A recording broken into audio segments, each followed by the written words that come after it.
Pemirsa, tempat penimbunan BBM bersubsidi di Desa Sukanegara, Oku Timur digerebek polisi.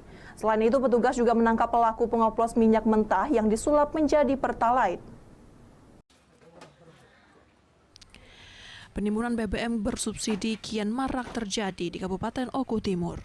Seperti yang terjadi di Desa Sukanegara, Kecamatan Belitang 3. Pelaku atas nama Agus Prayetno diperiksa pihak yang berwajib dikarenakan telah melakukan penimbunan sekaligus pemalsuan dan melakukan pengedaran BBM bersubsidi.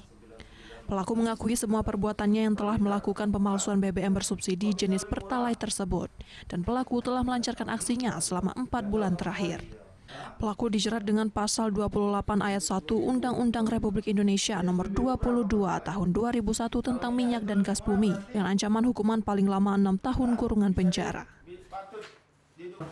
Mendapati bahwasanya di rumah tersangka Agus Prayetno didapat 20 jerigen plastik berukuran 35 liter yang masing-masing jerigen berisikan 34 liter oplosan warna hijau.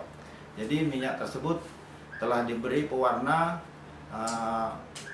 warna hijau sehingga menyerupai jenis Pertalite. Dari Oku Timur, Jatmiko Francisco, iNews melaporkan.